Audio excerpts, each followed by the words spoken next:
My name is Adrian Mercer, and I am 35 years old. For the past 7 years, my entire world has revolved around one bright, restless spark, my son, Leo.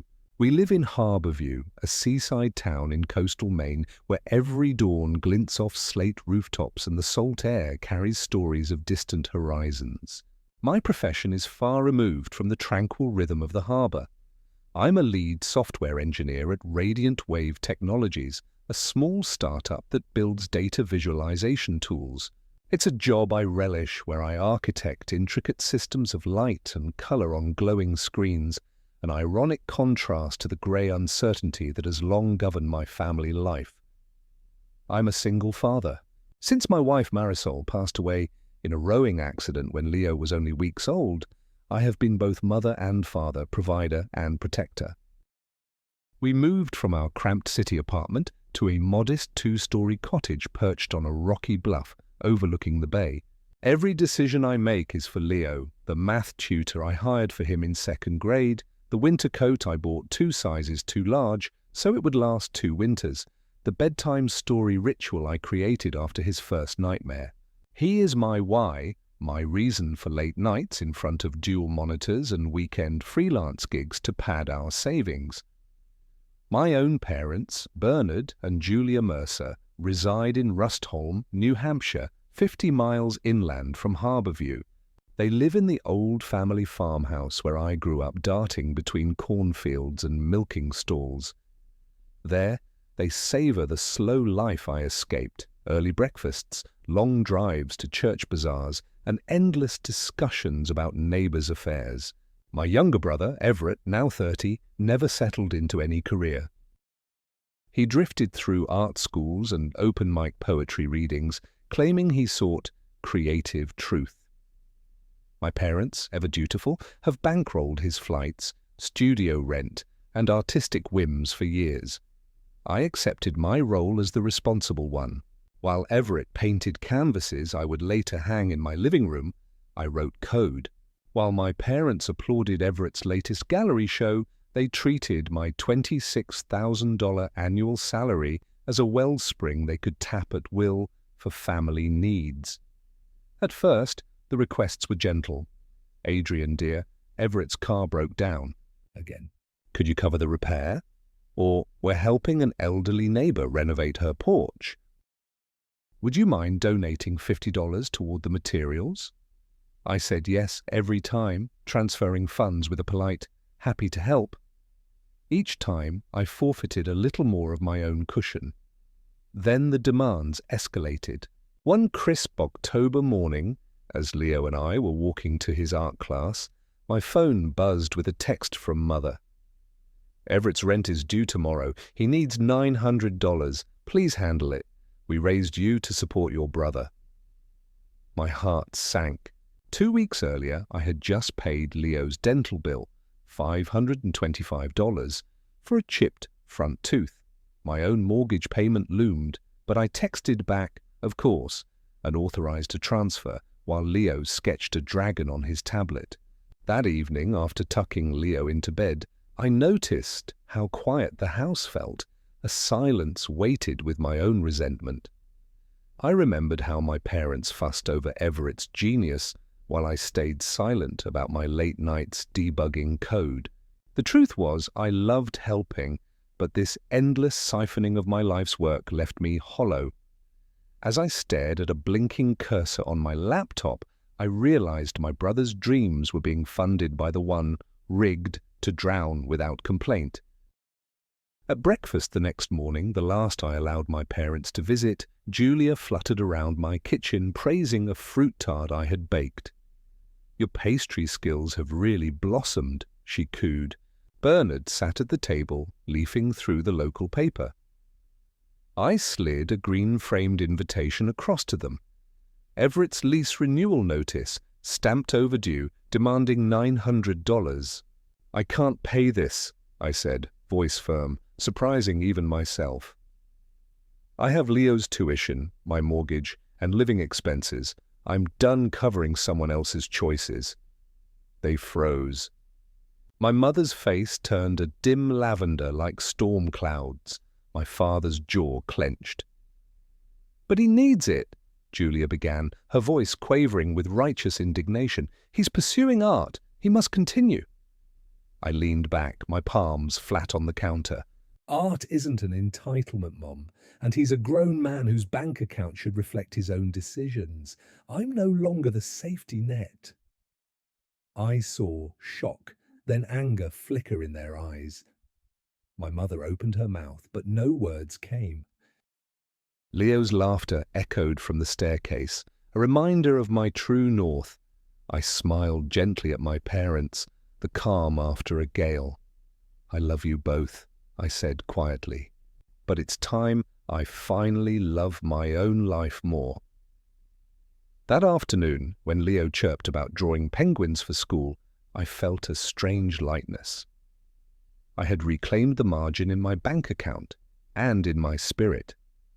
I vowed then that I would build a life anchored in dignity for my son and me. Unbeknownst to them, I had already formed an LLC, Silverbrook Investments, financed by an inheritance from my grandmother. Through it, 2 years ago, I quietly purchased the old farmhouse in Rustholm when it went up for auction after my parents fell behind on property taxes. They remained tenants, clueless of their landlord's identity. Now, as I left for work, I told myself this was only the beginning, the first line of code in a new program where I controlled the variables. For the first time in years, I felt in charge of my finances, my home, and most importantly, my family. The sun glinted off the bay as I drove away, leaving behind every ounce of obligation I had ever borne. The afternoon I received the restraining order, the sky over Harbourview wept gentle rain, as though the heavens understood the gravity of what was transpiring. I parked my sedan beneath the canopy of a Norway maple outside the municipal building and clutched the crisp stamped papers in my hand. The judge's signature glowed with a promise of safety. My parents, Bernard and Julia Mercer, were forbidden from entering my property, dialing my phone, or sending me messages of any kind. It felt surreal, as though I held a magical talisman that repelled their demands. Driving home, I rehearsed the calm explanation I would give to Leo. I kept the language simple, like explaining tides. Sometimes people we love make choices that aren't safe for us. The judge says we need space to heal. When I arrived, I found him perched at the dining table, absorbed in colouring books of cartoon sea creatures, his small brow furrowed at my solemn expression. "What's wrong, Dad?" he asked, setting aside his crayon. I knelt beside him and laid the order gently on the table. "Your grandparents hurt me," I said, searching for words that would neither frighten nor confuse him. "So the judge said they must stay away until we're ready." He studied the printed text, then tapped my hand. "They'll be okay, right?" His voice trembled like a candle flame. I swallowed, my own heart a roiling sea of guilt and relief. "They'll be okay, Leo, but right now we need to focus on being safe and happy." That evening, I built forts of blankets in the living room, and we camped beneath them, reading tales of brave knights and daring voyages. Leo's eyes shone with wonder, and for the first time since this ordeal began, I felt a buoyant hope. We fell asleep to the gentle rhythm of rain against the windows and the distant wail of a foghorn. The next morning, with dawn's pale light filtering through the curtains, I placed a call to Silverbrook Investments property manager, Elena Parks.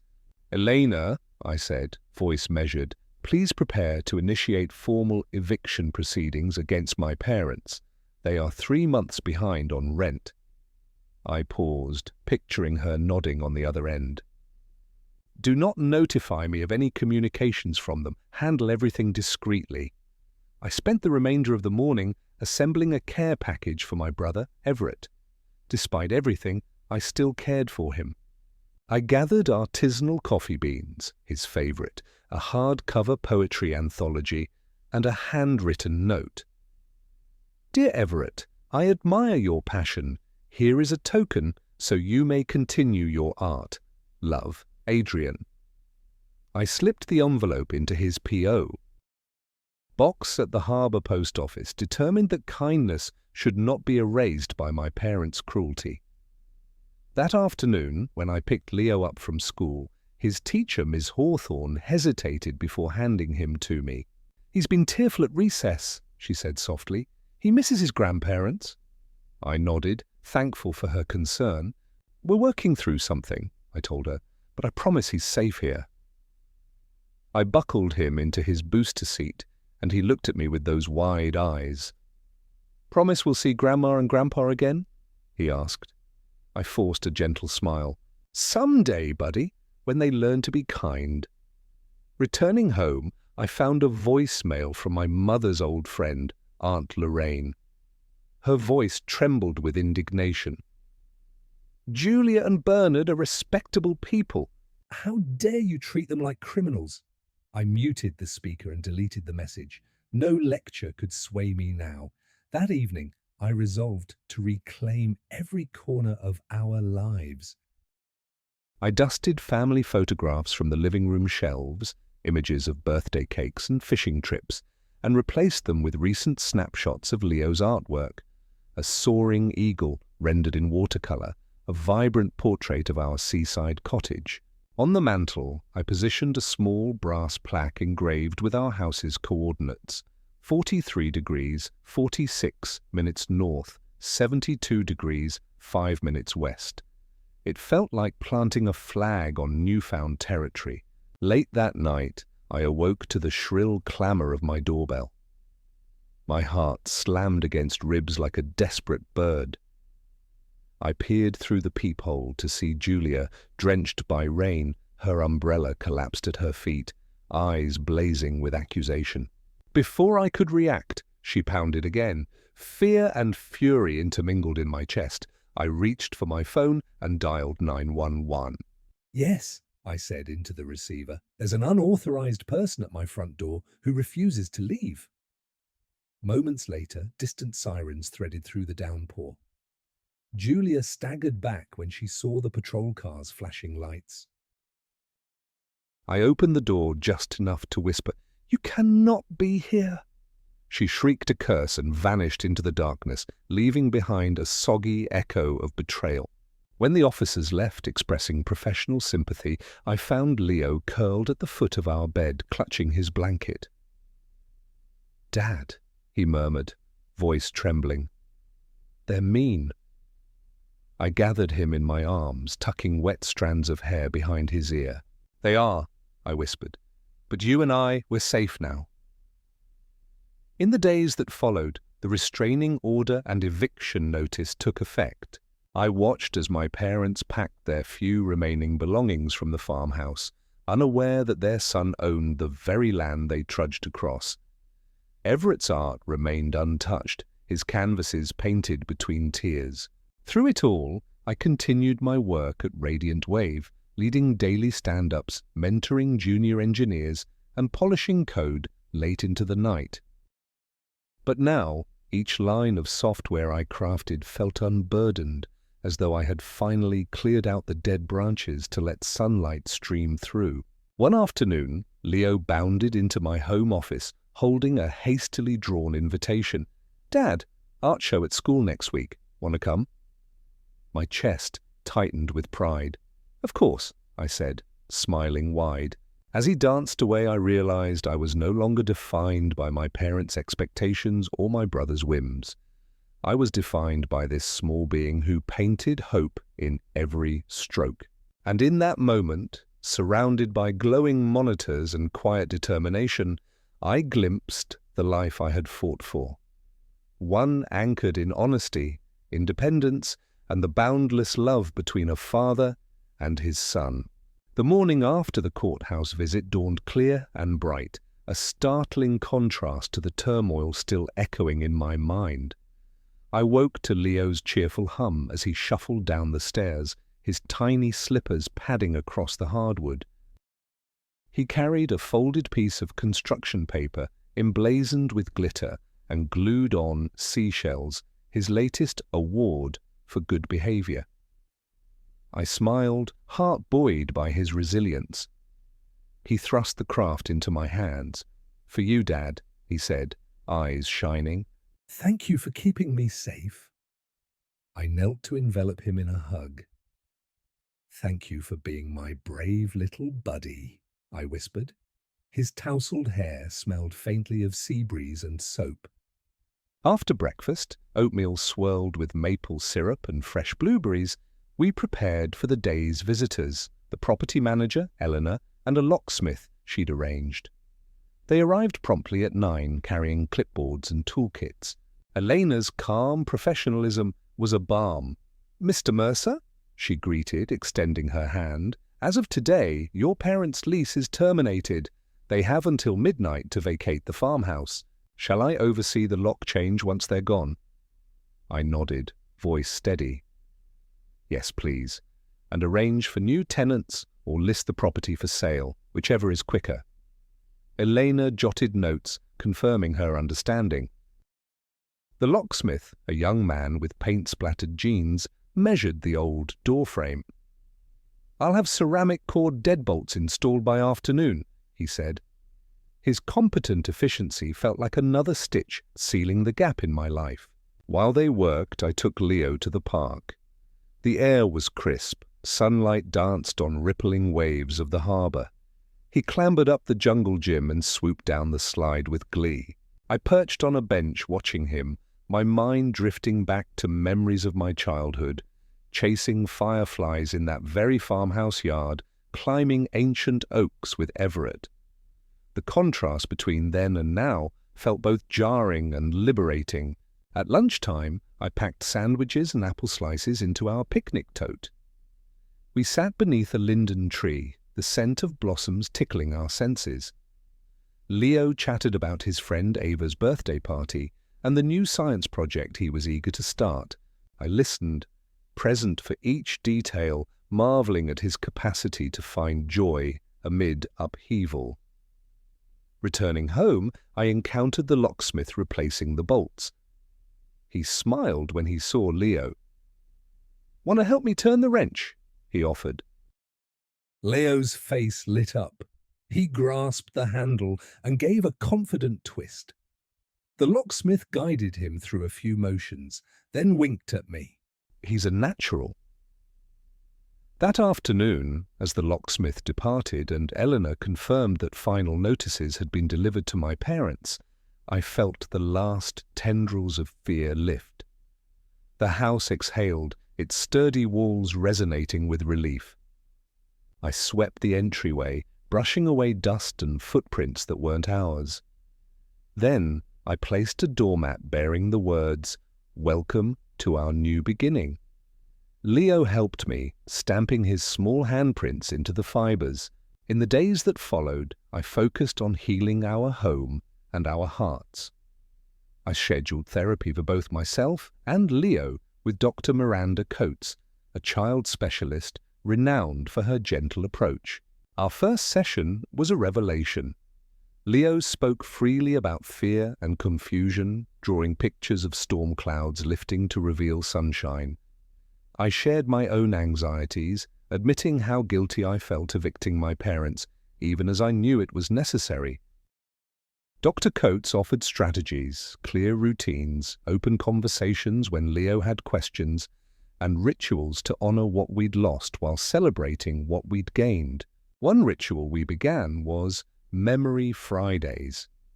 Each week, Leo and I would choose a memory, write it on a paper boat, and send it drifting down the creek behind our cottage. The first Friday, Leo wrote Building Forts with Dad, and I added Sunday morning pancakes. We released them together, watching them sail away, carried by gentle currents, an act of letting go and moving forward.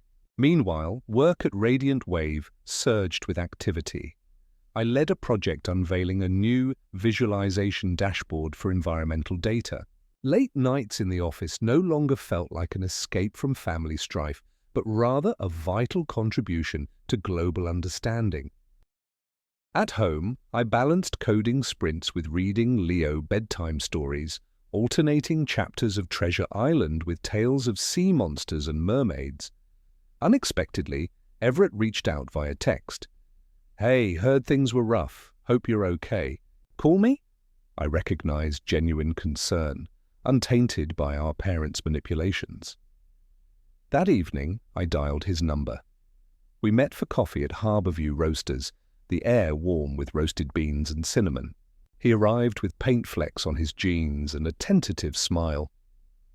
"I'm sorry," he said, voice trembling.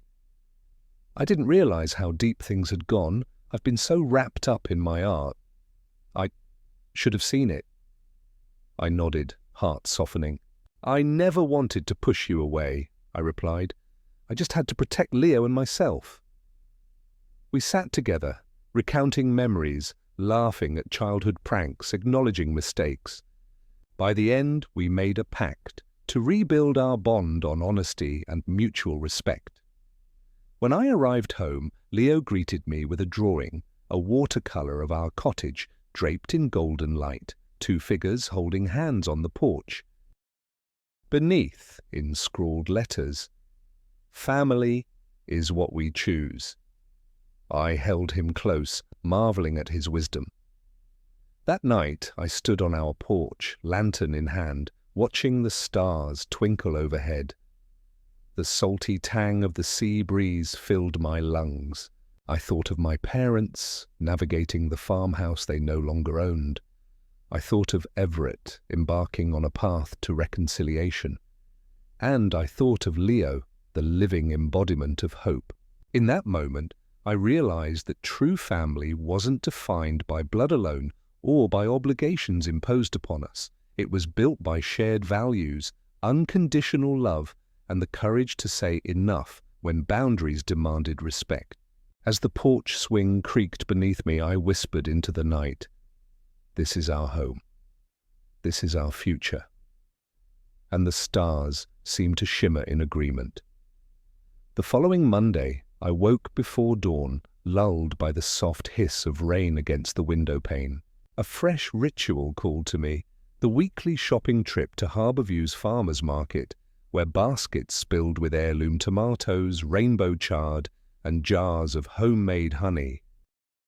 I brewed a pot of Ethiopian pour-over coffee and coaxed Leo awake with a gentle brush of my fingertips on his shoulder. "Market day," I whispered. His eyes opened in a slow sunrise and he smiled.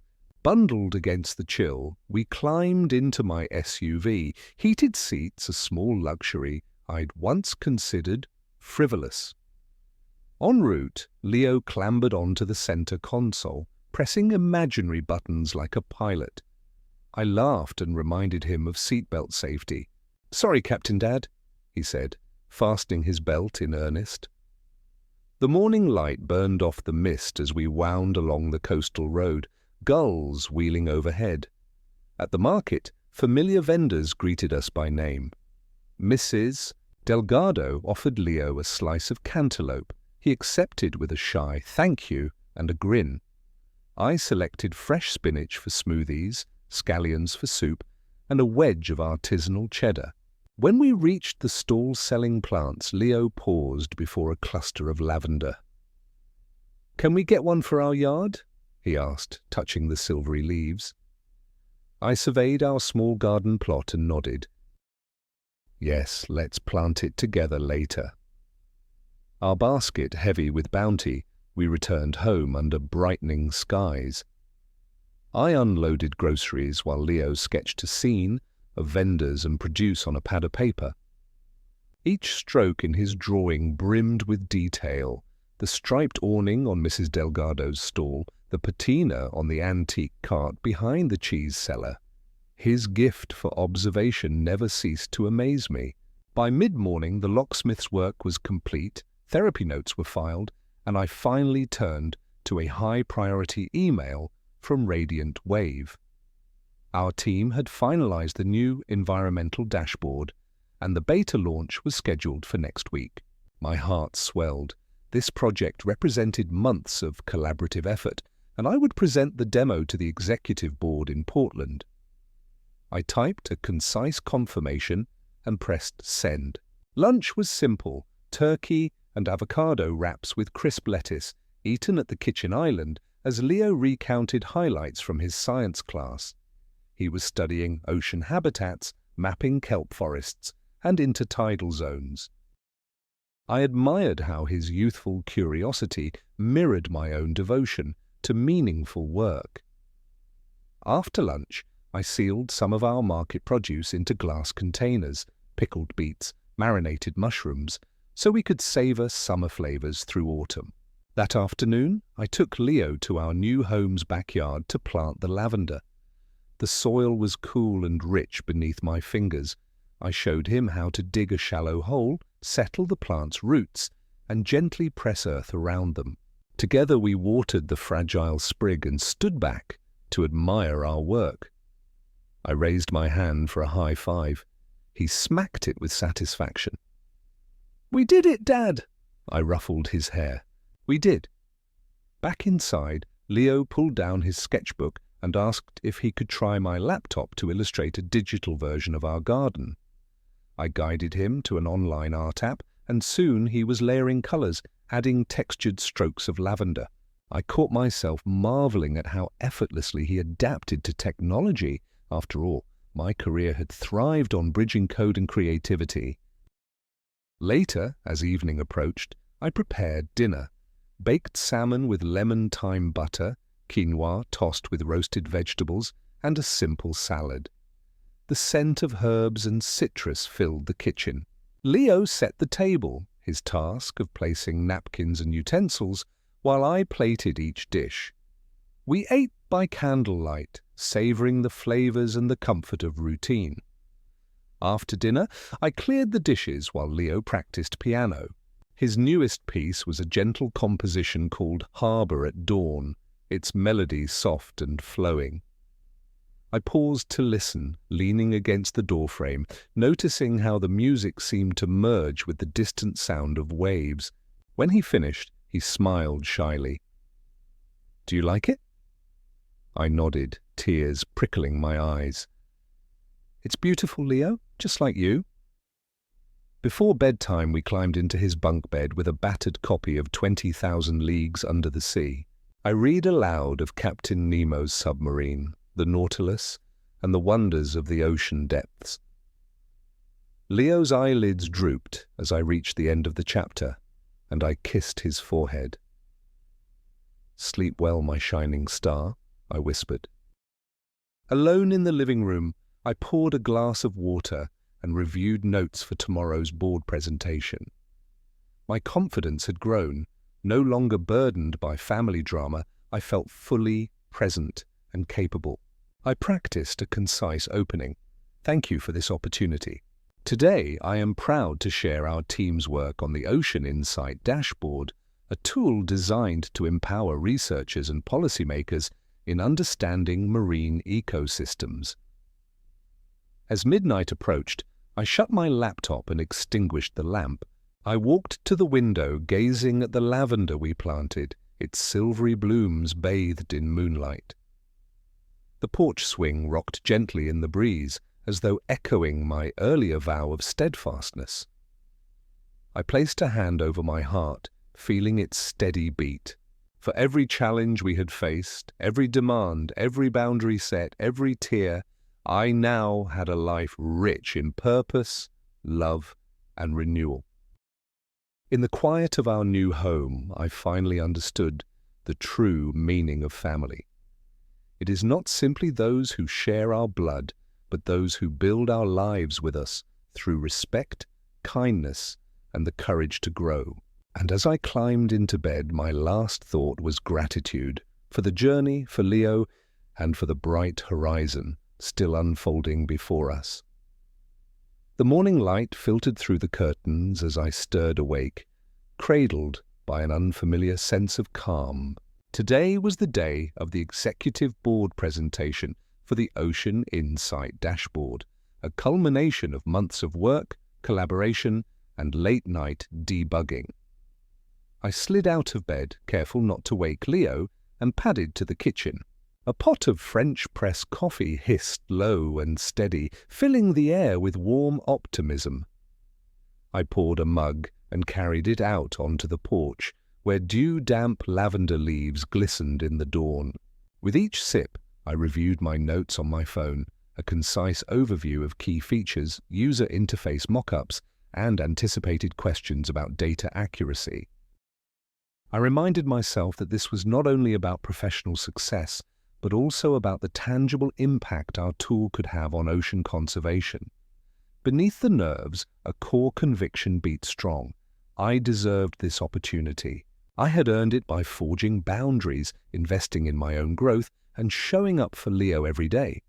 Back inside, I found Leo padding into the kitchen in his Star Cruiser pajamas. His hair was still tousled, and one foot carried a mismatched sock. He climbed onto a stool beside me, peering curiously at my laptop. "Big day?" he mumbled. I knelt to meet his eyes. "The biggest, but you're my first priority. I'll be right back in time to walk you to school."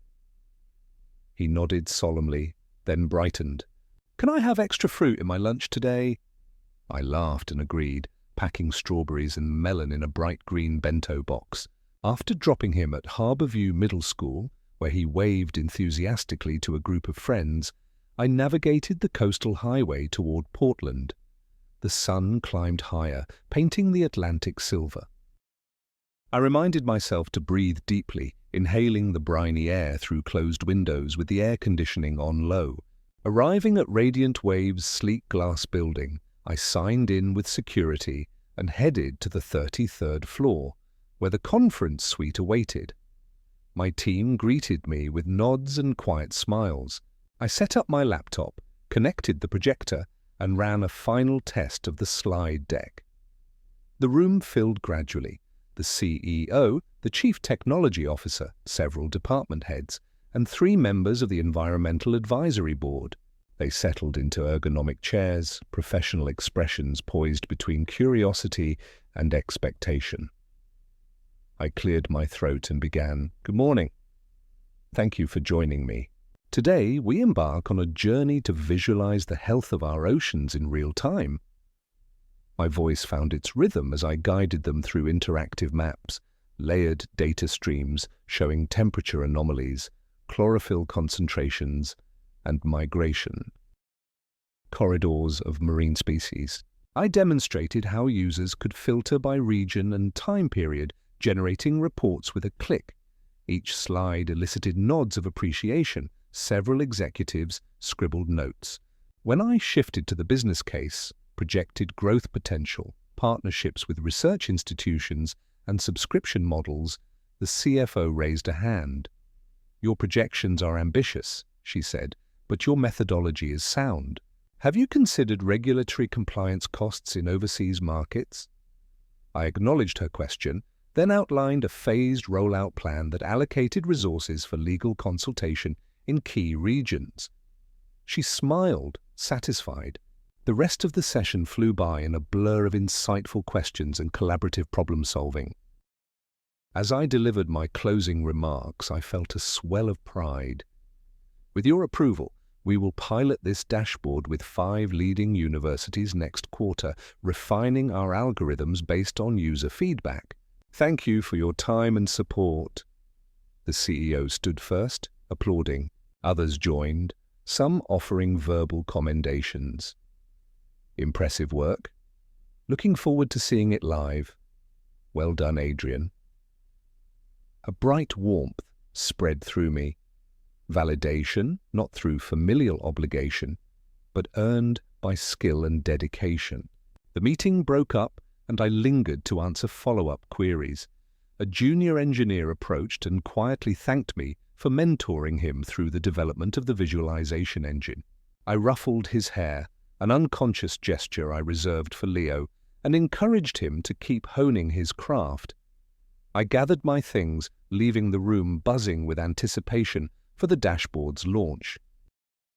Back at my desk, an email awaited, a formal offer to lead a new division focused on predictive analytics, an opportunity that came with a significant promotion and relocation to the company's San Francisco office. The offer stunned and thrilled me. I paused, envisioning the new challenges and the distance it would place between me and Harbourview. I knew Leo's well-being came first. I composed a courteous reply, expressing gratitude and requesting time to consider the role with family priorities in mind.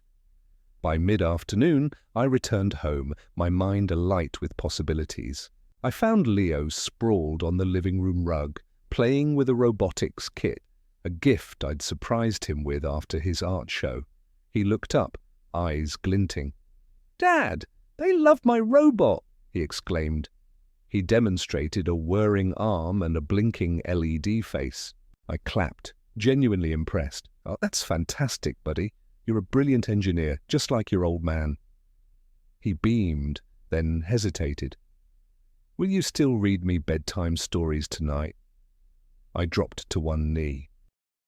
"Always." That evening, we sat on the porch swing, wrapped in blankets. The sky glowed pink above the bay. Leo tucked his head against my shoulder and asked, "Can we build a robot that helps clean the ocean?" My heart soared at his blend of creativity and compassion. "Absolutely," I said, tracing patterns on his hand. "We'll build it together." Inside, after tucking him in, I stood by the window watching his room's nightlight form a halo around his small silhouette. I thought of the crossroads before me, a career leap across the country, or staying anchored in this seaside sanctuary. But for the first time, I knew my choice would not be dictated by guilt or obligation. It would be room for Leo to flourish, for me to lead with integrity, and for our family, chosen through respect and love, to chart its own course. I whispered into the dark, "Whatever we build, we'll build it together." And the night seemed to murmur its agreement. Saturday dawned luminous and warm, a rarity in early autumn, as if Harbourview itself celebrated our newfound freedom. I brewed a pot of hazelnut coffee and carried 2 steaming mugs onto the porch. Leo followed, clutching his stuffed owl, Athena, who sported a tiny bandage over one wing courtesy of a Lego mishap. We sat side by side on the swing, inhaling the briny breeze and listening to the gulls crying overhead. "I want to show you something today, Dad," Leo announced, eyes bright with excitement. He unfurled a hand-drawn map of the coastline, complete with tide pools, rocky outcrops, and a starred marker at the creek where we'd launched paper boats. "A treasure hunt," he declared, "for ocean trash." My heart swelled. His empathy for marine life had blossomed into action. "Lead the way, Captain," I said, offering him my hand. We packed a tote with gloves, Ziploc bags, and a small first aid kit, essentials for any seaside expedition. Leo donned his rain boots despite the sun, a habit from our rainy adventures. I slipped on my hiking sneakers, tucking the map into my back pocket. We set off along the bluff trail, the ground dappled by golden sunlight filtering through amber leaves. At the creek's mouth, we paused. The tide was low, exposing a ribbon of pebble-strewn sand. Leo pointed to shards of rope, tangled among seaweed. "We start here," he said. We bent to pick up bits of plastic lids, crumpled wrappers, and fragments of fishing line. I taught him to hold the bag open and place each piece gently inside, as if salvaging precious relics. Our conversation flowed easily. He chattered about his plans for a beach cleanup club at school, and I shared stories of successful community tech meetups I'd led at Radiant Wave. After half an hour, our bag had grown heavy. I glanced at Leo's determined expression and felt pride in his resolve. "Shall we head to the tide pools?" I suggested. He nodded, and we strode over jagged rocks to a shallow pool, teeming with crustaceans and anemones. I knelt beside him, pointing out how barnacles anchored themselves to stones and how sea stars unfurled their arms in search of food. He sketched the miniature ecosystem in his notebook, alternating between observation and trash collection, a delicate balance of wonder and stewardship. On the return journey, Leo paused at a driftwood log and surprised me by fetching my water bottle from my backpack. "Here," he said, offering it to me. The gesture warmed me more than the sun. I knelt to hug him. "You're growing up so fast," I said. He beamed, sliding his small hands into mine. Back home, we emptied the bags onto the kitchen table. Our haul included 30 pieces of trash, enough for a school demonstration. I washed our hands while Leo sorted through recyclable items. We loaded them into separate bins, then bundled the rest for proper disposal. "We did good," he said, wiping his brow. I ruffled his hair. "Better than good. This is just the beginning." Inspired, I spent the afternoon drafting an email to Leo's school principal proposing a monthly Harbour View clean sweep event. I outlined a plan for students, parents and staff to patrol local beaches, collect debris and share findings. I attached a sample poster Leo had drawn, a smiling wave embraced by children holding trash bags. Within an hour, the principal replied enthusiastically, copying the PTA and custodial staff. Plans were already in motion. That evening, I logged into Radiant Wave's project channel to finalize roadmap updates for our dashboard's beta release. As I typed, a message pinged. "Can we schedule a meeting to discuss integrating citizen science data streams, such as beach cleanup metrics? Dr. Marisol Ng, Environmental Program Lead." I smiled at the coincidence. Marisol's expertise could enrich our platform with exactly the kind of community-driven insights Leo and I championed. I drafted a reply, "Absolutely. Let's connect next Tuesday." Dinner was a shared affair, homemade pizza with kale, roasted garlic, and goat cheese. Leo sprinkled basil like confetti while I maneuvered slices onto plates. We ate at the window table, watching the orange glow of sunset streak across the harbour. Afterward, we curled on the couch to watch Finding Nemo, a tradition we'd upheld since Leo first learned the word ocean. The film's themes of exploration and protection resonated more deeply now that we actively preserved our shoreline. Before bedtime, Leo climbed onto my lap with his stuffed Athena tucked under one arm.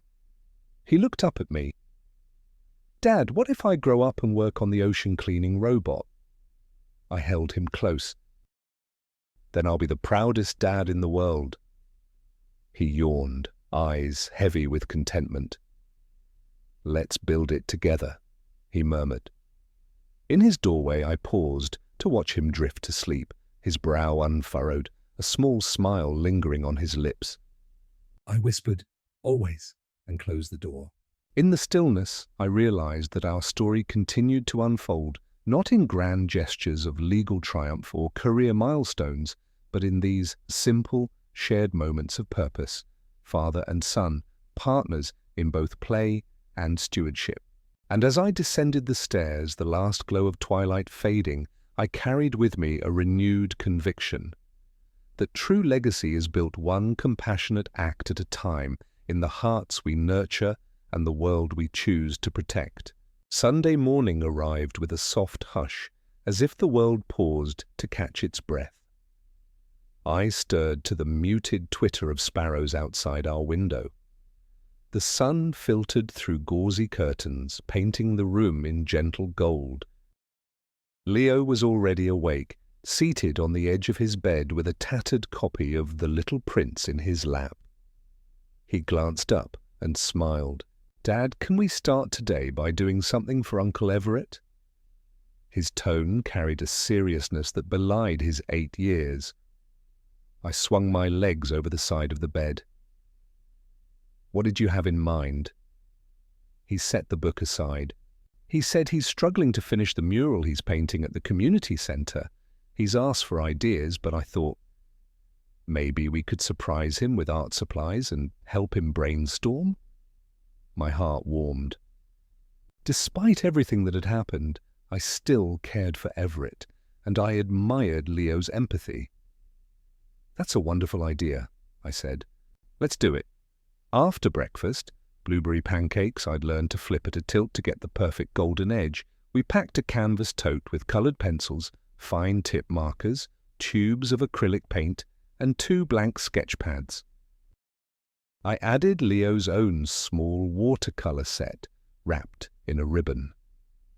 He chose it carefully before placing it atop the pile. We drove inland along the winding highway to the Harborview Community Centre. The building was a squat brick structure that had once housed a schoolhouse, now repurposed for workshops and gatherings. Through its front window I saw Everett standing on a ladder in the main hall, painting broad strokes of ocean waves across an expanse of wall. His blonde hair was tied back in a loose knot, and flecks of blue and green speckled his jeans. Leo bounded out of the car and called, "Uncle Everett!" He waved, and Everett descended the ladder with a mix of surprise and delight. I pulled alongside and handed over the tote. "Surprise," Leo declared proudly. "We brought supplies and ideas." Everett knelt to Leo's height, eyes moist. "You two are amazing," he whispered. He opened the tote and examined each item with reverent care. "This will help so much. Thank you," I nudged him gently. "Why don't the 3 of us take a break and sketch out ideas? Fresh eyes can spark new inspiration." He nodded and led us inside. We spread a drop cloth on the floor and unwrapped the sketch pads. I drew a curved horizon line with pastel chalk, then sketched a silhouette of a diver exploring a coral reef. Leo, perched beside me, sketched a school of fish forming the shape of a heart. Everett added flowing seaweed tendrils in swirling lines overlaying my horizon. The 3 of us collaborated in harmonious silence, punctuated only by Leo's observations.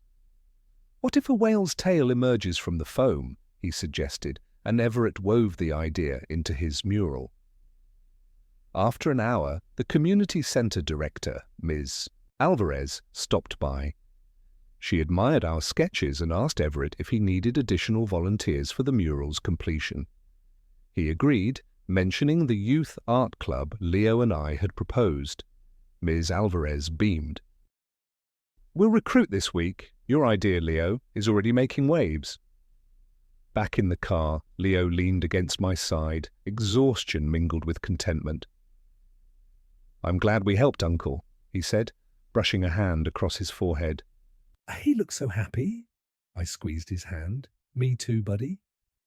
We stopped at a nearby bakery to pick up fresh bread and pastries for lunch. As I paid, the baker, an older woman with flour-dusted apron, said warmly, "I'm proud of your boy, Mr. Mercer. He's doing good work." I thanked her, feeling the gentle embrace of community support. That afternoon, I found an email from Dr. In my inbox. "Thank you for proposing the citizen science integration. I've secured a pilot funding grant from the Coastal Conservation Society. Let's discuss next steps." I exhaled slowly, struck by the synchronicity of events. Leo's beach cleanup, the school club, and now formal recognition of community data. Our family project was transforming into something far greater.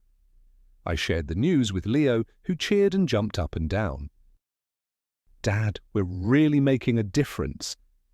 Together we drafted a succinct proposal for Radiant Wave, detailing how integrating real-time cleanup metrics could enhance our dashboard's impact.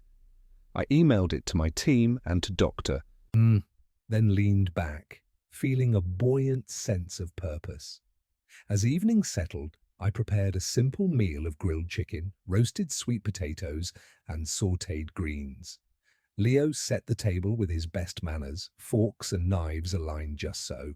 We ate under the glow of the pendant light, discussing our plans for the week. Therapy session on Tuesday, a meeting with Dr. Eng on Wednesday, and Leo's first art club gathering on Thursday. After dinner, we cuddled on the couch for our nightly ritual, reading one chapter of The Little Prince. As I read aloud about stars and laughter, Leo's finger traced the words, his gaze soft with wonder. When I closed the book, he sighed deeply. "I love our adventures, Dad." I brushed his cheek. "So do I, Leo. So do I." Later, As I tucked him into bed, he reached up for a hug. "I feel proud to be your son," he whispered. "And I feel proud to be your dad," I replied, kissing his forehead. His eyelids fluttered shut, and I slipped away, my heart full.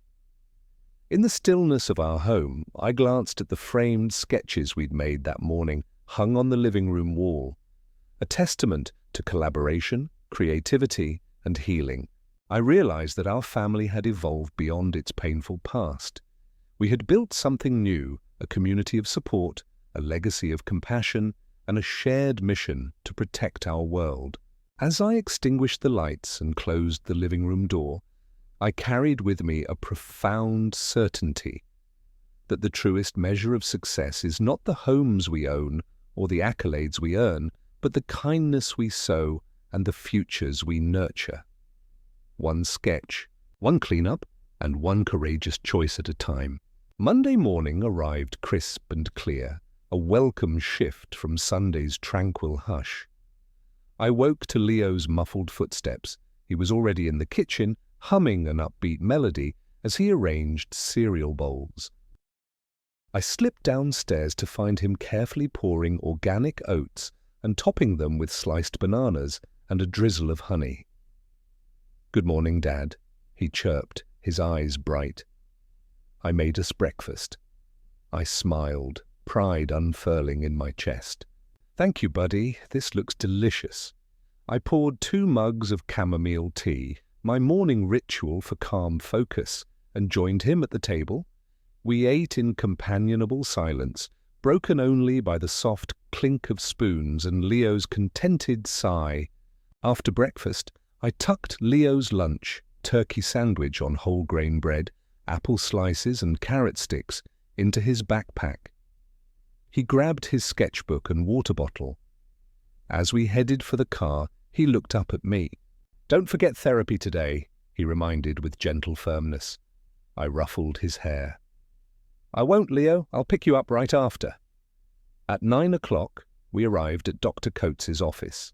Leo and I exchanged a quick hug before we entered the warm waiting room, lined with children's drawings of smiling families. Our session began with Leo leading the way. He showed Dr. Coates his emotion chart, a grid where he'd illustrated faces expressing joy, fear, anger, and love. He pointed to the brave face when he talked about standing up for me at my parents' house. Dr.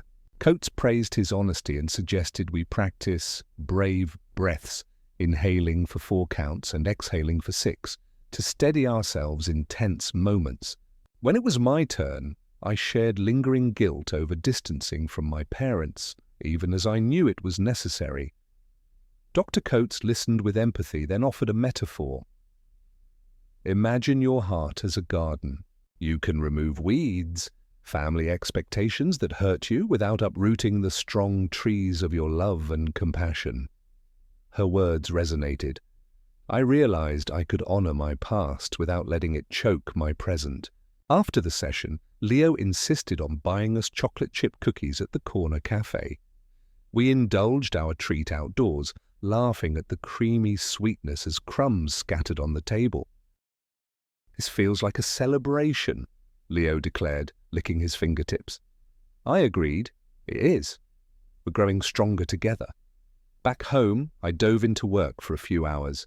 My inbox glowed with messages, the beta feedback from Portland's university partners, Elena's confirmation that the new tenants had moved into the farmhouse, and Dr. Ng's follow-up with proposed data formats for cleanup metrics. I drafted a response detailing our API specifications, then built a quick prototype demonstrating how beach cleanup events could overlay on real-time ocean temperature maps. I attached visuals and sent it off with a confident click.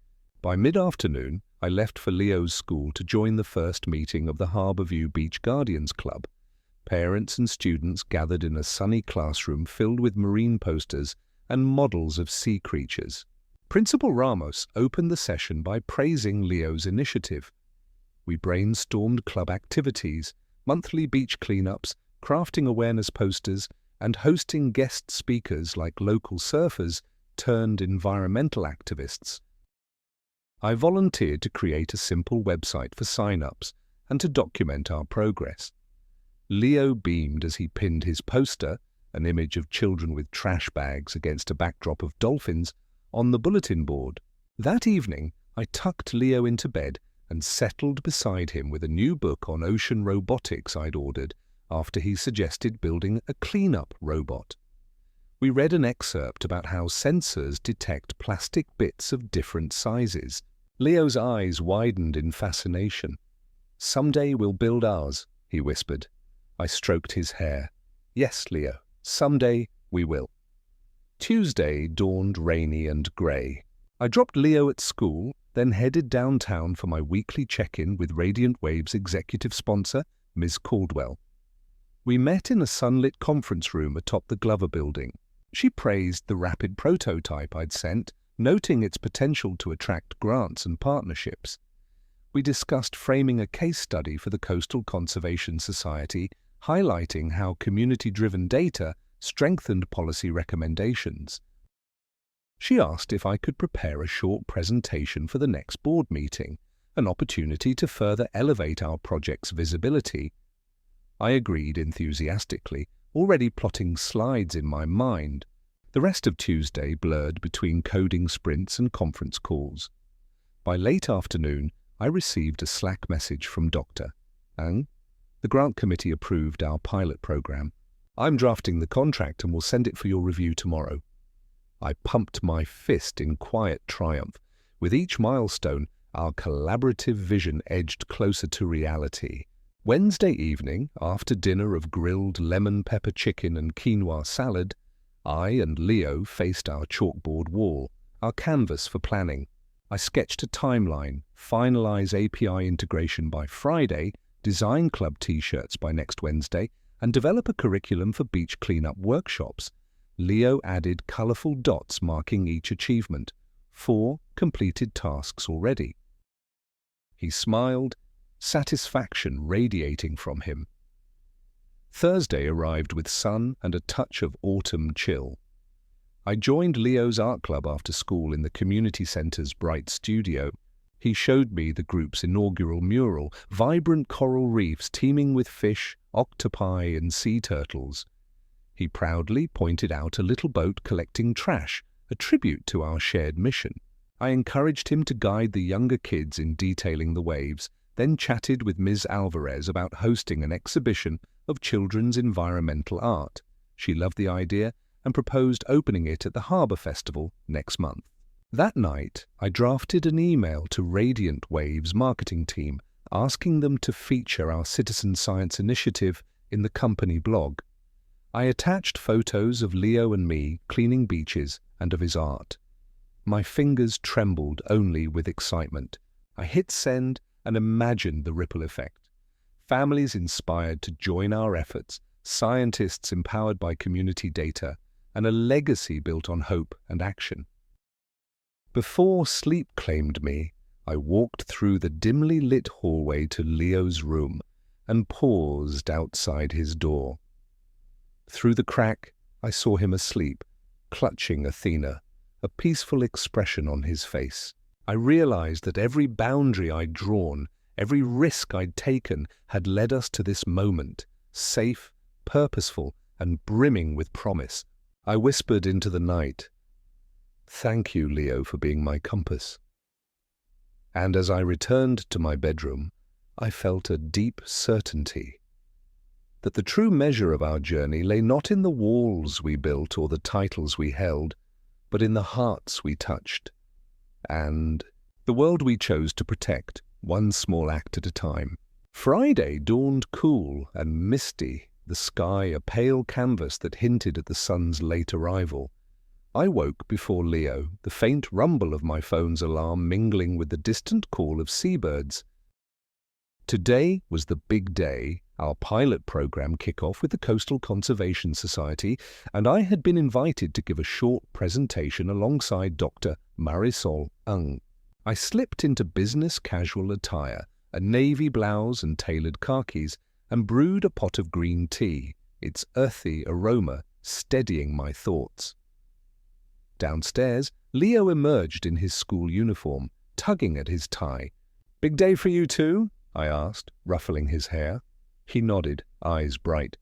"I'm presenting my beach cleanup poster at assembly." My chest swelled with pride.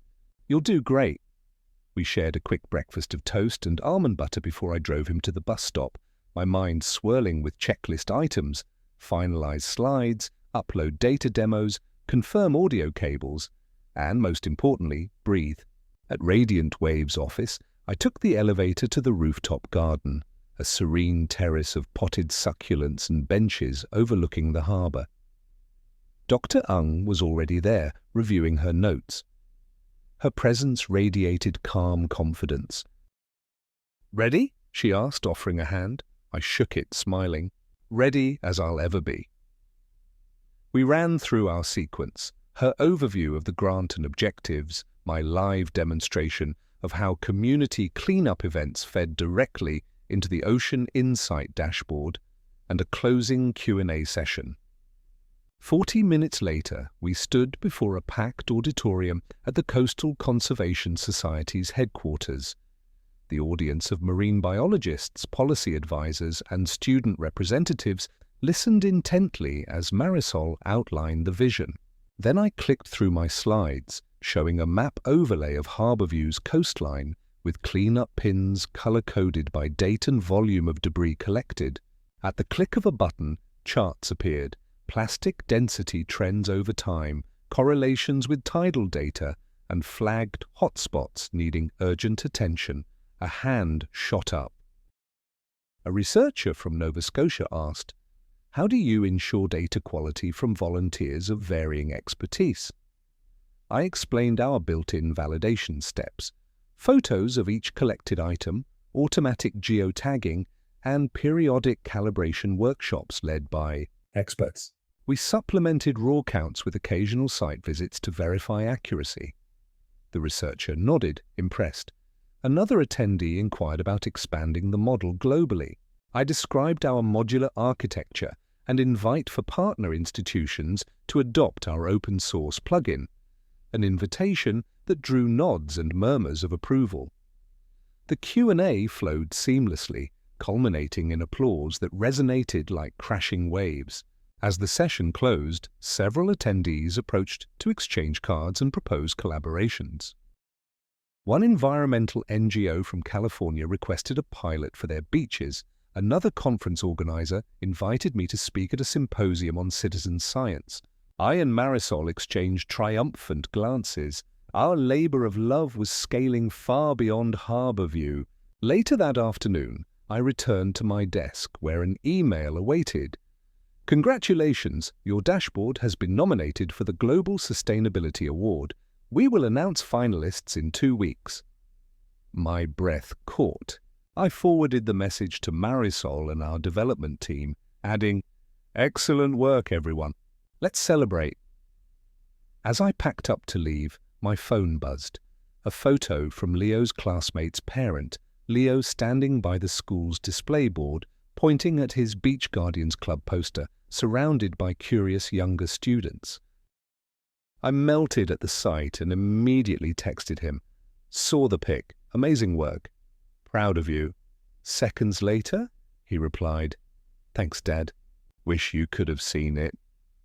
I snapped a quick selfie beneath the Radiant Wave sign and sent it back, adding, "I did, in spirit. See you soon." Driving home along the harbour road, I paused at the beach lookout. The tide was low, exposing ribbon-like pools and driftwood. I gathered driftwood, sea glass, and flattened rope pieces, future teaching aids for Leo's club. Each item I tucked into the passenger seat felt like a token of our shared journey. That evening, we convened our first meeting of the Beach Guardians Club at the community centre. 15 eager students and a handful of parents filled the room. Leo opened with a brief speech, his voice clear and confident. "Our mission is to protect our shoreline, one piece of trash at a time." He then introduced the concept of uploading cleanup data to the dashboard. I guided everyone through a hands-on demo on tablets, and the room buzzed with excitement. Afterward, a teenage girl approached Leo. "Your poster inspired me," she said softly. "I want to volunteer every time." Leo's grin could have outshone the sun. As parents lingered to sign permission slips, I realized our initiative had kindled genuine enthusiasm. Walking home under a cobalt sky streaked with stars, Leo chattered about tomorrow's plans, a beach stroll to spot microplastics, and an art session to design club t-shirts. I listened, marveling at his energy. At our doorstep, he turned and hugged me fiercely. "Thank you for helping me help the ocean," he whispered. I hugged him back, my heart full. "Thank you for showing me the way." Inside, as I prepared tea and he did his homework, I reflected on our week, a tapestry of community, innovation, and family. From legal battles to tech triumphs, our story had carried us to unexpected heights. But the heart of it remained unchanged, a father and son united in purpose, shaping a world where compassion and action walked hand in hand. And as I finally climbed into bed, the Global Sustainability nomination shining on my phone screen, I knew that no accolade could top the simple joy of seeing Leo's bright eyes light up at the thought that, together, we were making a difference. One shoreline, one data point, and one courageous heartbeat at a time. Monday dawned soft and golden, the sky streaked with pastel pinks and oranges that promised a pleasant day. I stirred before my alarm, lulled awake by the distant cry of a loon on the bay. Sliding out of bed, I wrapped myself in a warm shawl and padded into the kitchen, where I found Leo already at the counter, meticulously arranging his coloured pencils by hue. When he saw me, he beamed. "Dad, it's a big week. Award finalists announced today, and the club's second cleanups this Saturday." His enthusiasm was infectious. I poured 2 mugs of honey lemon tea and joined him at the island. "Indeed," I said, lifting my mug. "And no matter what happens, I'm proud of everything you've accomplished." After breakfast, a shared bowl of creamy porridge, topped with cinnamon and apple slices, I kissed Leo on the forehead and reminded him of his school schedule. He grabbed his satchel and sketchbook and bounded out the door, promising to bring home art for me to see. I watched him go, marveling at how confident and caring he'd become since our journey began. Once Leo was on the bus, I settled at my desk to prepare for the day's tasks. First on my list, a video call with Radiant Wave's CEO, who would inform me of the Global Sustainability Award finalists. My heart fluttered as I clicked into the meeting link. The CEO's smile greeted me first. "Adrian, congratulations," she began. "You and your team have been named one of 5 finalists for the award." My chest tightened. "Thank you," I managed, my voice warm with gratitude. She continued, outlining the criteria for the next round. A 2-minute highlight reel showcasing impact, followed by an in-person pitch at the awards gala in Boston next month. I jotted notes furiously, excitement and nerves mingling in my veins. "I appreciate the opportunity," I said. "We'll prepare the materials right away." The rest of my morning blurred between emails and prototype tweaks. I drafted a script for the award reel, highlighting 3 key achievements: integration of citizen science cleanup data, the expansion to 5 pilot regions, and Leo's Beach Guardians Club as a living model of community engagement. As I wrote, I sketched out visuals, maps lighting up with cleanup pins, children in rain boots gathering debris, and a father-son duo clasping hands beneath a starlit sky. Each image felt like a tribute to our shared journey. By mid-afternoon, I slipped out of the office to grab takeout for Leo's after-school snack, his favorite, roasted vegetable sushi rolls.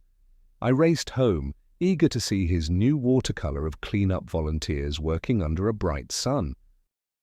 Sure enough, he was waiting in the driveway, pencil case in hand. He waved and I handed him the sushi box. "Guess what?"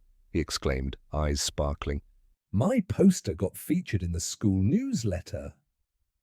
He held out the printed page. His art of children walking along the beach topped the article. I scooped him into a hug. "That's incredible, Leo. You're inspiring so many."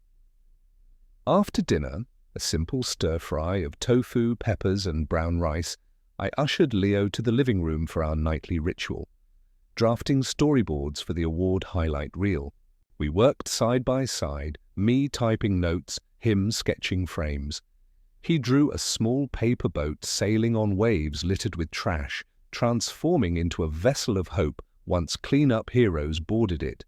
I laughed. "That's brilliant, Sweet Pea. That's exactly the tone I want." He grinned, pride radiating from him. Later, I tucked Leo into bed. "Dad?" he whispered. I sat on the edge and took his hand. "Yes?" "Will you win?" he asked, voice earnest. I kissed his forehead. "Winning would be wonderful, but being a finalist is already a win. Our real victory is every piece of trash kept out of the ocean and every person inspired to help." He nodded thoughtfully, eyes fluttering closed. "Okay," he murmured. "I like our victories." After he fell asleep, I remained in his doorway, the soft glow of his nightlight illuminating his art-clad walls. I thought of the path we'd travelled, setting boundaries with my parents, buying the family farmhouse through my own investment, evicting toxicity, and building a life grounded in respect and purpose. The memory of my mother's shocked face and my father's stunned silence upon learning I was their landlord flickered through my mind, now distant and unthreatening. Those chapters had closed, a new narrative had taken their place. The next morning, I woke early again to record voiceover for the highlight reel. In the quiet house, I read lines into my phone's recorder. In Harborview, Maine, a father and son launched a community cleanup movement. Data from each event flows into a real-time dashboard. Together they proved that small actions can spark global change. Once satisfied, I reviewed the footage with fresh eyes, feeling a rush of pride in how far we'd come.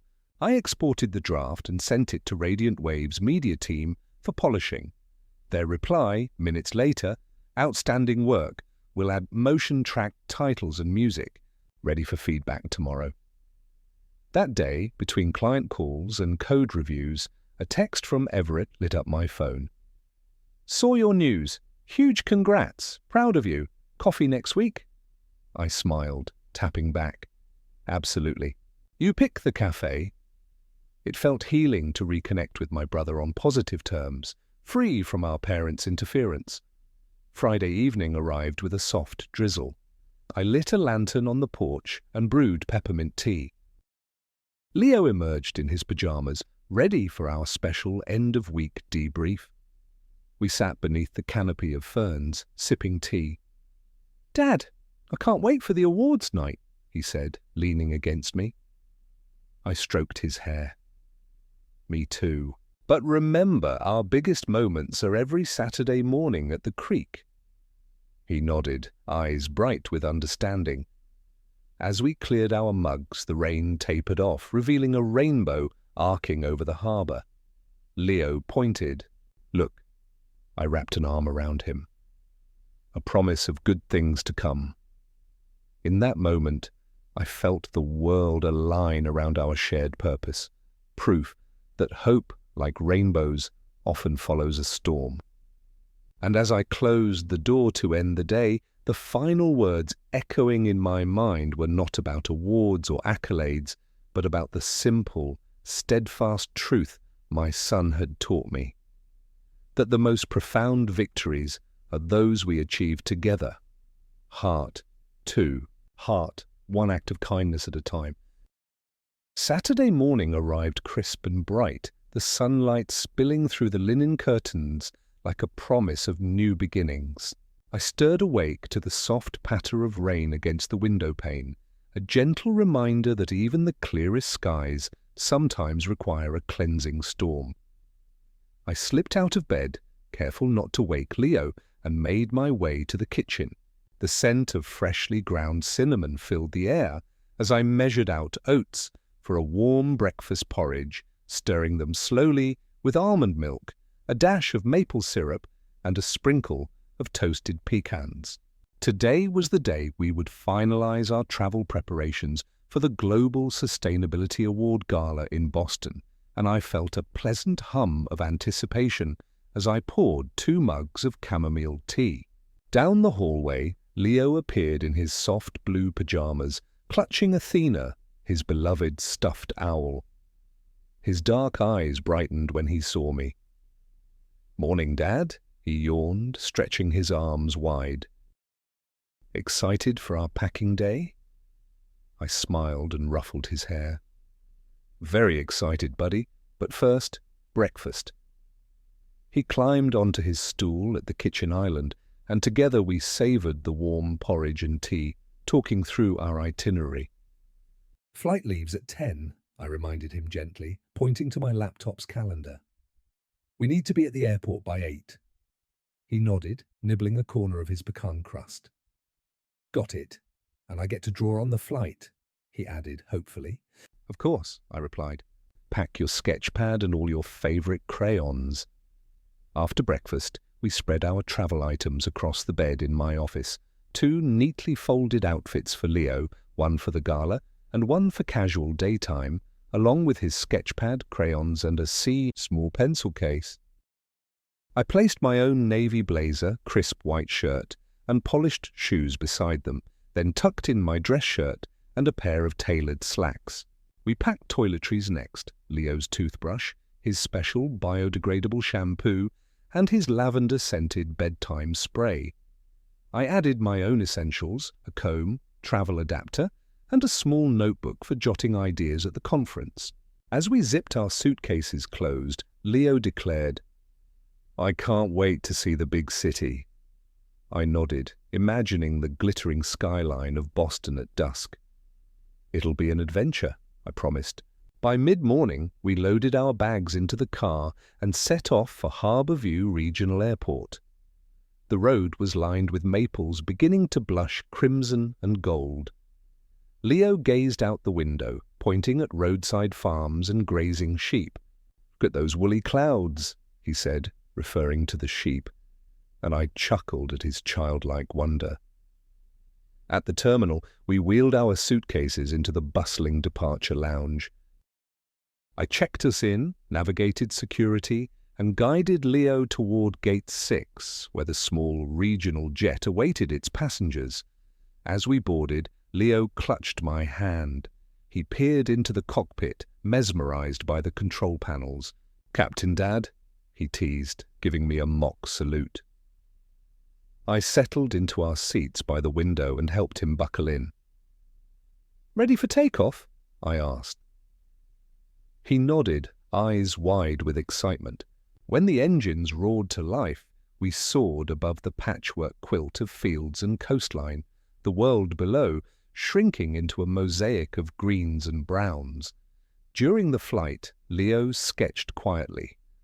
Ocean scenes, sky lanterns, and imagined cityscapes.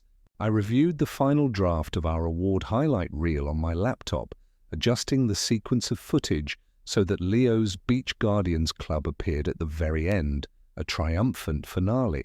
I re-recorded one line of narration to align with a photograph of Leo releasing a paperboat down the creek. The new version flowed smoothly, capturing our journey from a private struggle to a shared mission. 2 hours later, we disembarked at Logan International Airport in Boston. The air was cooler, scented with distant harbor salt. I hailed a taxi and gave the driver directions to the Hyatt Regency by the waterfront, our home for the gala weekend. The city thrummed with energy, cyclists weaving through traffic, joggers along the esplanade, and glass towers reflecting the afternoon sun. Leo pressed his forehead against the taxi window, mesmerized. "This place is huge," he whispered. At the hotel, we checked in and received our room key, a sleek electronic card emblazoned with the conference logo. We rode the elevator to the 12th floor and uncovered a spacious suite overlooking Boston Harbor. I walked Leo to the window where he stared at the docks and ferries below. "Can we go explore after the gala?" he asked. I smiled. "Absolutely. We'll have Sunday free to roam." We unpacked separately. I hung my blazer and arranged my dress shoes by the closet. Leo organized his crayons on the desk. Then we freshened up and headed downstairs to the hotel's docking area, where a small reception welcomed award nominees. Glass doors slid open onto a terrace overlooking the water. I spotted familiar faces, colleagues from Radiant Wave, environmental advocates, and other finalists. I introduced Leo as my chief inspiration, and he shyly waved at each new acquaintance. I felt a swell of pride watching him navigate the room with confidence. At 7 that evening, the gala commenced in the grand ballroom. Crystal chandeliers cast a warm glow over round tables draped in white linen. We took our seats at the Radiant Wave table, complete with a place card bearing my name. Leo twirled his fork in mock seriousness, testing the water glass. I patted his shoulder. "Remember our mantra, every act of kindness matters." He nodded solemnly, then grinned. Dinner unfolded in courses, a delicate salad of mixed greens and candied nuts, followed by pan-seared salmon with lemon basil emulsion, and finally a trio of seasonal fruit tartlets. Throughout, I glanced at Leo, wondering if he felt the same blend of excitement and nerves that stirred within me. When dessert plates cleared, the award presentation began, a series of slide reels showcasing each project's impact. When Radiant Wave's Ocean Insight dashboard appeared on the giant screen, accompanied by narration and footage of beach cleanups, the audience erupted in applause. Leo's eyes darted between the screen and me. I mouthed, "We did it," to him. His smile lit up the room. After all 5 finalists were introduced, the host invited us to stand together on stage for the announcement. I stood beside Dr. Ng and our lead engineer, a sense of solidarity coursing through me. The presenter opened the envelope and paused for effect. "And the Global Sustainability Award goes to Radiant Wave Technologies for empowering communities and protecting our oceans." The room exploded in cheers. I felt Leo tug at my hand, his small fingers trembling with excitement. We embraced on stage, the world's cameras flashing around us. Walking off the stage, trophy in hand, I lifted Leo onto my shoulders. His laughter echoed above the applause. In that moment, beneath the sparkle of chandeliers and the hum of celebration, I realized that our greatest victory was not this gilded accolade, but the journey we'd shared, from a lonely struggle for self-worth to a global cause fueled by compassion, courage, and an unbreakable bond between father and son. And as we lifted our glasses of sparkling cider in a quiet corner of the ballroom, I whispered to Leo, "To every small act that became something extraordinary." He clinked his glass against mine and said, "To us." The morning after the awards gala dawned clear and crystalline, as if Boston itself had scrubbed away any lingering clouds of doubt. I awoke to the soft hum of traffic below our suite window and found Leo still curled in slumber, Athena tucked beneath his arm. I slipped quietly from the bed and brewed a small pot of jasmine tea, its floral aroma a gentle invitation to reflection. I carried the steaming cup onto the balcony and gazed out at the harbor, the ferries weaving silver ribbons across the water. In that moment, I felt a profound gratitude for the path we had walked.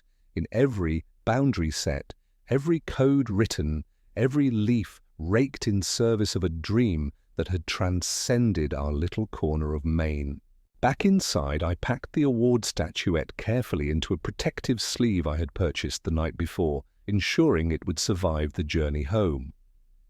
Then I climbed back into bed beside Leo, who stirred at my voice. "Big day," I whispered, kissing his temple. He opened one eye and offered a lazy smile. "Home day," he corrected. "I get to sleep in my own bed." We laughed softly, 2 whispers in the dawn before I roused him for breakfast. Together we ate buttered toast and fresh berries, planning our return itinerary, a midday flight, a visit to Radiant Wave's Boston office to express thanks, and a quiet evening drive home through forested highways. By midday, we navigated Logan's bustling terminal. The trophy swung gently at my side like a secret triumph. We boarded our regional flight, and when we touched down at Harborview Regional Airport, the salty breeze felt like a warm welcome. I carried Leo's hand as we walked across the tarmac toward the waiting shuttle van. He pointed to the moored sailboats bobbing in the inlet, his eyes alight with stories yet to be written. "I want to build a model sailboat next," he said. "For my next art project." I laughed. "We'll sail it down the creek and maybe track it on our dashboard," I teased. That afternoon, we arrived home to find our front porch bedecked with welcome home banners and a small gathering of our closest friends. Miss Delgado with her pecan pies, Elena, the property manager, with a bouquet of lavender from our garden, and Everett, standing just inside the gate, his camera slung around his neck. He waved shyly, then opened his arms. In that embrace I felt the final stitch in the tapestry we had begun weeks ago, our family, re-knit by compassion and choice rather than obligation. Inside, Leo darted through the house, rediscovering favorite corners, his reading nook framed by lanterns of twinkle lights, the kitchen counter where he and I once built forts of blankets, and the porch swing that had witnessed our midnight confessions. I placed the award on the mantel above our mantel clock and stepped back, marveling at how a simple silhouette of gleaming metal could embody a world of effort and heart. Behind me, Everett hovered, camera raised. "May I?" he asked. I nodded, and he captured a photograph. Me, trophy in one hand, Leo, perched on my hip, and Evergreen, old farmhouse across the street, now rented to new tenants who cared for it as I once had. That evening, as the sun sank behind the masts of harbour sailboats, we settled onto the porch swing with mugs of cocoa. Leo leaned against me, his small shoulder steady and sure. "Dad, did you ever think we'd do all this?" he asked softly. I wrapped an arm around him. "Not in my wildest dreams," I admitted, "but every step we took, every time we said no for our own well-being, led us here." He nodded, eyes heavy with contentment. "I'm glad we did it," he said. I kissed his forehead. "So am I, Leo." "So am I." Over the next few days, life settled into a blissful rhythm. I returned to coding new features for the dashboard. Everett invited me to collaborate on a photo exhibit celebrating our community's coastal restoration, and I met with Dr. to plan the next phase of our grant project. Leo resumed his art classes and helped me refine a workshop curriculum for local schools where students would learn to collect and upload cleanup data. We co-authored a brief guide, From Shore to Screen, a child's guide to ocean stewardship, complete with his illustrations of sea creatures and tiny cleanup heroes. On Thursday evening, we hosted a small open house in our living room. Friends, neighbors, and local journalists gathered to view the award highlight reel and learn about upcoming cleanup events. I introduced each segment with pride, highlighting Leo's role as co-founder of the Beach Guardians Club. When the final frame of our creek launch filled the screen, the room erupted in applause. I scanned the faces of those I cared for most, feeling the true weight of our accomplishment, not in trophies or headlines, but in the spark of inspiration ignited in each person who chose to act. Late that night, I stood at Leo's bedroom door and watched him sleep, the soft hush of his breathing a lullaby of hope. I remembered the first time I said no to my parents and the tremor of fear that followed. Now fear had been replaced by the steady pulse of purpose. I whispered into the dark, "Thank you, Leo," and slipped away, certain that our story, a father and son, bound by love and bolstered by courage, would continue to chart its course, one ripple at a time. Sunday morning unfolded with an unhurried grace, as if the world itself was savoring the quiet after our whirlwind of accomplishments.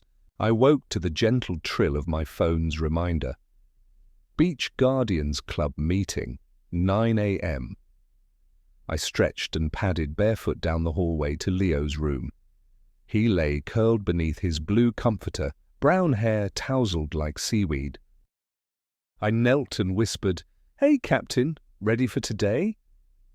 He cracked an eye and flashed a sleepy grin. Aye, first mate," he mumbled, then burrowed back under the covers. I brewed a pot of mint tea and set out bowls of mixed berries and whole-grain waffles, our ritual fuel for a day on the shore. Leo descended, still in pajamas, clutching Athena. He took one bite of waffle and declared, "Perfect carb loading." I laughed, scooping him onto my lap. Together, we reviewed our agenda: a shoreline cleanup at Driftwood Cove, a data entry workshop at the community centre afterward, and a celebratory ice cream social open to all volunteers. By 8:30, we loaded gloves, bags, and our ever-faithful GPS-enabled tablet into the back of my SUV. The sky was a soft lavender, and the air carried the briny tang of an incoming tide. At Driftwood Cove, 30 volunteers, families, retirees, and even a few curious tourists gathered in bright T-shirts bearing our Beach Guardians logo, a stylized wave cradling a budding seedling. Leo stood on a small rock, cleared his throat, and delivered a rousing pep talk. "Thank you all for joining us today. Remember, every bottle cap, every cigarette butt you pick up keeps our ocean healthy. Let's make Driftwood Cove sparkle!" Applause rippled through the group. I felt a swell of pride as I watched volunteers disperse along the sand, their laughter and chatter blending with the crash of gentle waves. Leo slipped into line beside me, and together we waded into the shallows, snagging stray bits of rope and fragments of plastic submerged among the rocks. As we worked side by side, I reflected on how far we'd come, from that first tentative cleanup when only Leo and I scoured a creek's edge, to this thriving community movement. I glanced at him, his small frame bent over a cluster of seaweed, his brow furrowed in concentration. He plucked a polystyrene fragment and held it aloft, as if presenting a trophy. I reached down and gave him a high five. "Great find, Admiral," I said. 2 hours later, bagfuls of debris lined the parking lot, ready for sorting. We helped volunteers log each item into the tablet, which automatically uploaded the data to the Ocean Insight dashboard. Parents marveled at the live map, watching cleanup pins light up across New England, California, and soon Europe, our pilot partners having joined the network. A teacher from the local middle school peeked over our shoulders and exclaimed, "My students will love this." It turns cleanup into real science. By midday, we adjourned to the community center's multi-purpose room, where long tables awaited trays of bagels, fruit, and pitchers of lemonade. Volunteers mingled, comparing their finds and swapping stories of curious hermit crabs and hidden tide pools. I seized a quiet moment to update the dashboard's interface, adding a new filter for volunteer-reported wildlife observations, an idea born of Leo's fascination with cataloguing shells and starfish the week before. After the workshop, we set out bowls of ice cream, vanilla, strawberry, and chocolate, with toppings, sprinkles, chopped nuts, and chocolate chips. Leo manned the toppings bar, dutifully advising each child, "Less sprinkles makes the planet happy," which drew giggles and exaggerated nods. I served cones, watching sticky-faced smiles blossom across every volunteer. As the sun dipped toward the horizon, casting a warm glow over Driftwood Cove's dunes, the last of our helpers packed up. I handed Leo a certificate I had printed, Honorary Guardian of the Coast, glued to cardboard and framed in blue construction paper. His eyes lit up as I pinned it to his shirt. "You earned this, Leo," I said, voice thick with emotion. He beamed and hugged me tightly. Driving home, the windows down, I caught the scent of salt and pine mingled on the breeze. Leo chatted about tomorrow's science fair, where he planned to present our cleanup data as his project. I promised to help him refine his poster and practice his speech. In my rearview mirror, I watched him sketch in his notebook, tiny punctuate lines forming graphs and illustrations.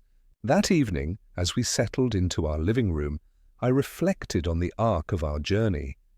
I remembered the night I first dared to stand up to my parents' exploitation, the courthouse steps echoing with my claim to self-respect.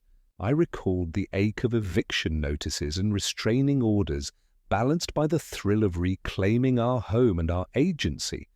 I thought of the farmhouse I purchased in secret, both a gift to my own future and a silent lesson in boundaries. Now, as I watched Leo drift through his sketches, his eyelids heavy with contentment, I knew our legacy was more than any trophy or headline.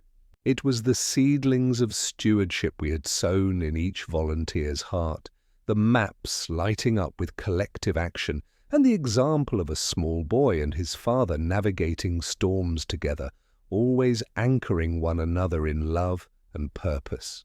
I carried Leo to bed and gave him a quiet kiss. "Good night, my guardian," I whispered. He murmured, "Good night, my hero," before slipping into sleep. I tiptoed out and closed the door softly, confident that our story, our endless tide of hope, would continue to rise, wash ashore, and reshape the world, one grain of sand at a time. Monday arrived bright and brisk, the sky a crystalline blue that promised the onset of autumn's full spectacle. I awoke early, stirred by the soft chime of my calendar reminder. Prepare Leo's science fair presentation, 5 p.m. I stretched, recalling how just 2 months ago the notion of a proud family legacy felt abstract and distant. Now, I looked forward to showcasing our shared work at Harborview Middle School's annual fair. Downstairs, I found Leo at the kitchen island, tracing a pencil over poster board. His watercolor illustration of a cleanup event, children in rain boots, a shoreline dotted with color-coded data pins, blossomed across the paper. He glanced up as I entered. "Dad, I added a bar chart of trash volume by month," he said, eyes gleaming. I poured 2 mugs of herbal tea, the steam curling like hope, and sat beside him. "That's perfect, sweetheart. Your data tells our story." We reviewed each section. Introduction, where Leo would explain the Beach Guardians Club's founding, methodology, detailing our GPS-tagged cleanup approach, results, showing the dashboard's live map lighting up with volunteer pins, and conclusion, a call to action for classmates to join future events. Each slide he spoke about demonstrated not just scientific rigor, but compassion, how a single piece of trash removed equated to a small victory for marine life. I gently suggested he practice emphasizing the why behind the numbers, why a microplastic fragment could harm an entire ecosystem. He nodded, scribbling notes. After packing our art supplies and laptop into a messenger bag, we drove the familiar road to the school. The maple trees flanked our path like sentinels of change, their leaves beginning to burn orangey red. At the gymnasium-turned-exhibition hall, rows of tri-fold science boards lined the perimeter, each flanked by eager students and proud parents. I helped Leo set up his station, his poster board on the easel, laptop playing a loop of our dashboard's interface on a small monitor, and a bowl of laminated clean-up challenge cards for visitors. As the fair commenced, I hovered nearby, heart thumping with pride. Leo greeted each passerby with a confident smile and a clear opening line. "Hello, would you like to learn how small actions can protect our oceans?"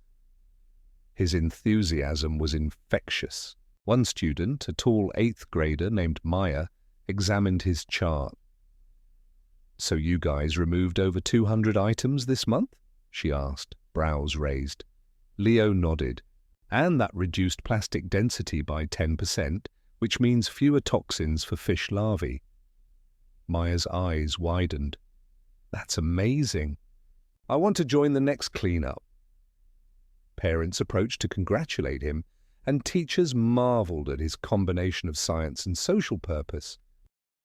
I listened as he explained how our father-son partnership had grown into a community movement connected across 3 continents. When a local news reporter arrived with a camera crew, Leo switched seamlessly into demo mode, guiding them through the tablet's real-time map and inviting them to try marking a cleanup point themselves. I stood back, tears of pride pricking my eyes, knowing that his gentle leadership had outshone any accolade I'd ever received. Around midday, our principal, Mr. Green, stopped by. "Adrian, Leo, this is remarkable work," he said, placing a hand on Leo's shoulder. "The way you've integrated technology and community engagement is exactly the kind of initiative we hope to foster in our students." I nodded solemnly. "Thank you, sir. Leo's vision has guided us every step." Mr. Green smiled kindly. "I'd like to propose hosting a district-wide Beach Guardians competition next spring, with schools competing to collect and map the most debris." "Interested?" Leo's gasp of excitement was immediate. "Yes, please," he exclaimed. I exchanged a delighted glance with the principal, imagining the ripple effect of engaging an entire school district. As the fair wound down, Leo carefully packed his supplies while I organized feedback forms and volunteer sign-up sheets. When the last group had filed through his station, he turned to me with a satisfied grin. "We did it, Dad." I swept him into a hug. "We always do, Leo." That evening at home, we celebrated with homemade apple pie, Harborview's unofficial autumn tradition.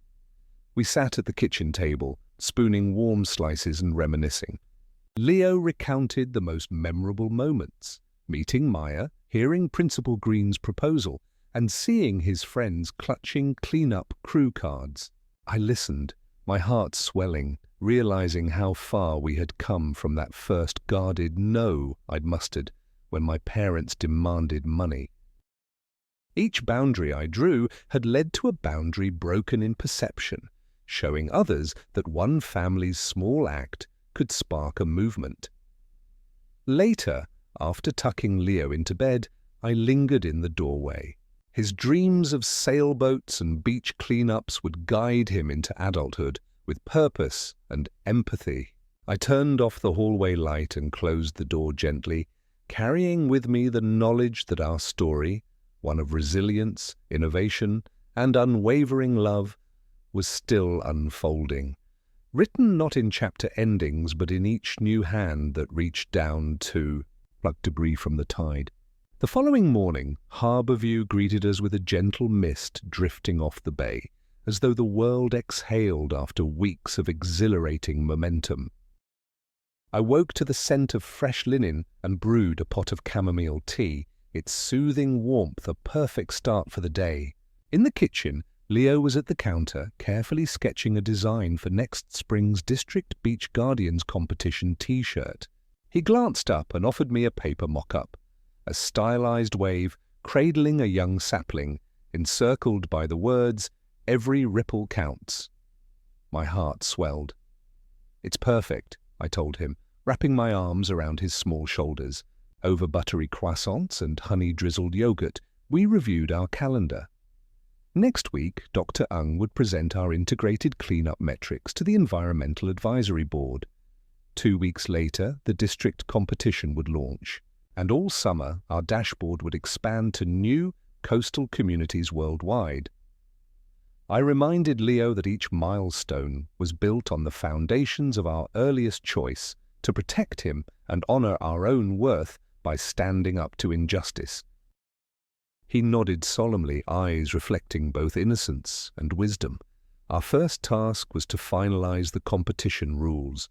I spread a pad of legal-sized paper across the kitchen island, and Quill outlined a draft. Teams of students, at least one adult chaperone per group, designated cleanup zones with geotagged boundaries and bonus points for wildlife observations.